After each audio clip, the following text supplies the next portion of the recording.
would like to give a few tips to young people, because the young people are the future of this country and you are the majority. Now, when I was a young person, I didn't have much guidance. I didn't have mentors. I didn't have people to guide me.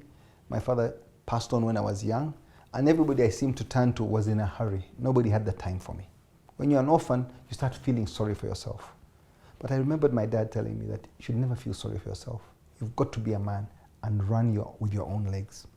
That was a useful tip. You've got to run with your own legs.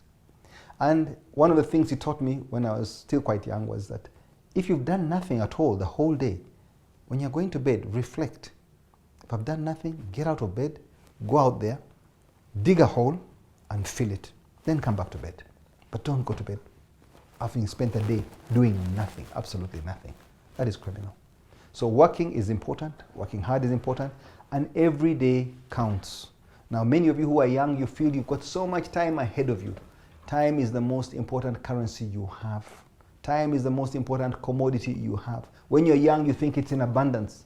It is very limited. Some of you may not live to 80. Some of you may not live to 65. You are lucky when you do. Anybody who's lived up to 65, that's about the working life of most human beings, you're doing very well. Everything above that is a bonus, and look at it as a bonus. So don't consider yourself that, oh, I'm going to be one of the lucky ones because my grandfather lived to 90, so I'm going to live to 90. Don't think like that. It's negative. Think positively. Put things in perspective and realize that your working life, where you've got energy, time, and capacity, use every single day. Use it well, and you will come ahead of the curve. And if you get the bonus, good for you. God bless.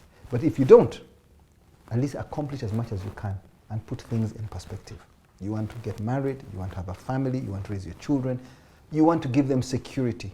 All these things take character, and you've got to think about them. Don't think they will just happen. If you are partying and drinking recklessly, and every night, wherever there's an opportunity to go out, you're just living the life. Remember, life is not just a breeze. Your actions will determine your output at the end of the day, and your destiny is in your hands. So input, output. What you put in, you're going to see what you get out on the other side. So you must be very careful and value your time. Responsibility is something you should love. Working should be a pleasure. For me, doing business was my passion. I enjoyed it. Making money was a secondary thing.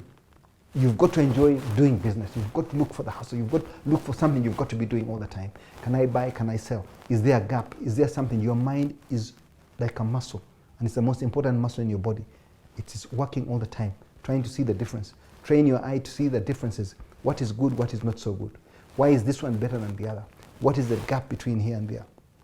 Those small things will make a difference. I'm sorry if I've gone a bit quickly here, but I'm passionate about the young people succeeding. You've got every opportunity ahead of you, and it is so much easier, not just in Uganda, but in the world. There are so many more opportunities today than there were in the past. And with the interconnectivity today, because of the digital world and the internet, there is so much more you can do. You can rise to fly with the eagles. We struggled to rise because there were so few opportunities in the past. Today, everywhere I look, I see opportunity. I just don't have the time. But you have the time, and you hopefully will have the ability. Put the pieces together and raise Uganda to a much higher level. We cannot be a poor country all our lives.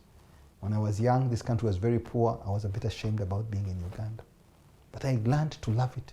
I grew patriotic, and I love it that I'm a Ugandan. But I don't want to be an old man in one of the poorest countries in the world. About 190-something countries, we are like 162, 163. Why? What did we do wrong? Yet we are so gifted by nature. This is a very beautiful country. You've got every opportunity. Don't squander it.